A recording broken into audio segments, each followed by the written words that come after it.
Hey everyone, take a seat at the table today and let's meditate together on this verse found in John chapter 1, verses 12 through 13. I'm reading from the Smith's literal translation and it is slightly modified. Let's read it together. And as many as received him, he gave them the authority to be the children of the Almighty One. To them believing on his name, they were not born of bloods or blood, nor of the will of the flesh, nor of the will of man, but of the Almighty. Now, to shed some light on this verse, I'm going to borrow two translations that are mainly a paraphrase. Again, you can use many translations to help shed some light on verses when you want to dive in a little deeper. So this comes from the Message translation, again, that is a paraphrase, and they start at verse 9 and they go through 13. It reads, "The life light was the real thing. Every person entering life, he brings into light. He was in the world was there through him, and yet the world didn't even notice. He came to his own people, but they didn't want him. But whoever did want him, who believed he was who he claimed and would do what he said, he made to be their true selves, their child of the Almighty selves. These are the Almighty begotten, not blood begotten, not flesh begotten, not sex begotten." Now that's the Message Bible. Now the Mirror translation, I'm going to read both of these, verse 12 and 13. And so here's what it says in this translation. "Everyone who realizes their association in him, convinced that he is their original life and that his name defines them, the Almighty gives the assurance that they are indeed his offspring. Begotten of him, he sanctions the legitimacy of their sonship." Now, what I do is I look at the notes, and then whatever the notes I agree with, I keep. Whatever notes I don't agree with, I just move on past. So I'm going to share with you the notes that I agree with from this translation. And it reads, the word often translated to receive. So if you look at the Smith's translation, it says, "and as many as received him." Now, in this translation, it says, "everyone who realizes their association in him." This Greek word is lambano,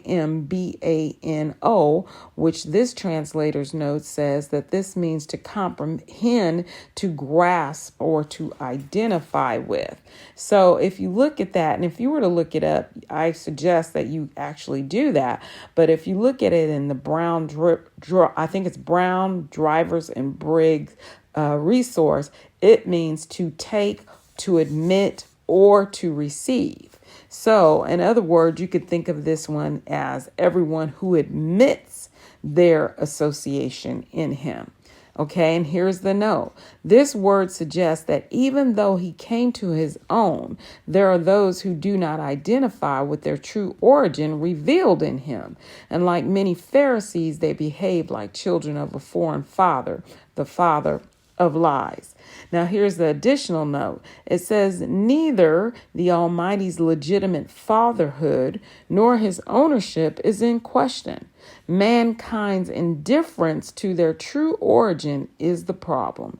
This is what the gospel addresses with utmost clarity in the person of Emmanuel, the Messiah. Emmanuel has come to introduce the individual to themselves again. Mankind has forgotten what manner of person they are by design. So I want you to see these verses, James 1:24, Deuteronomy 32:18, and Psalm 22, verse 27.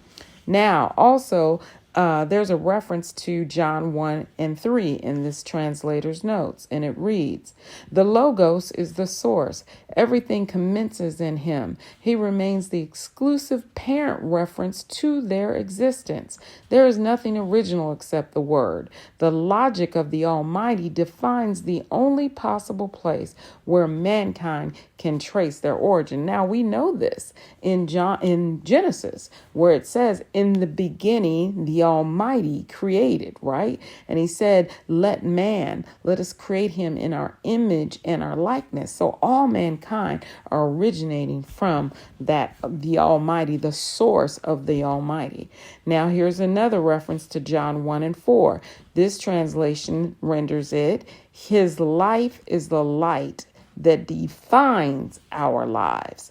And the support of that is found also in Acts 17:28, where it reads, "For in him we live and we move and have our being." That's where Paul was quoting some of the poets. And it says, "We are indeed his offspring."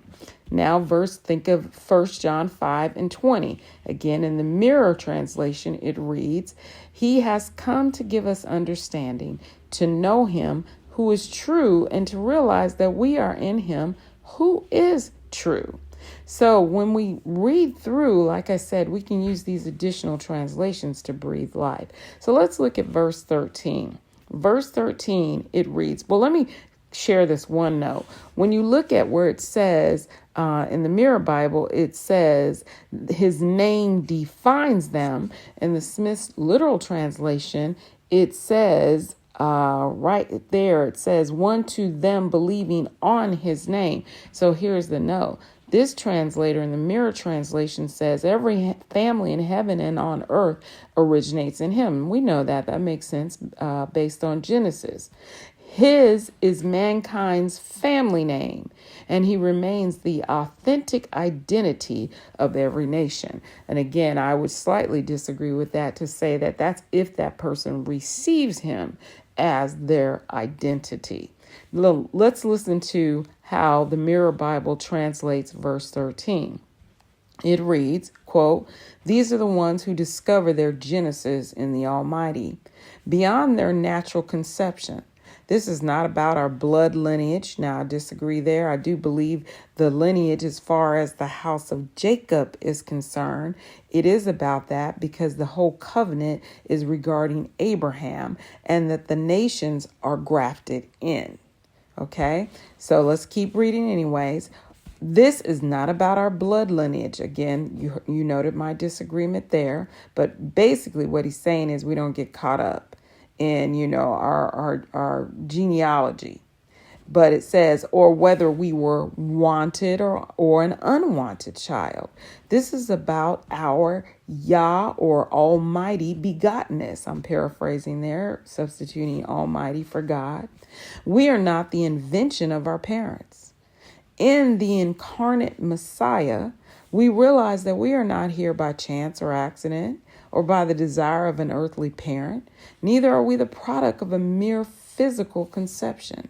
Man or mankind began in the Almighty. I want you to see Jeremiah 1:5, Jeremiah 29:11, and John 3, verses 2 through 7.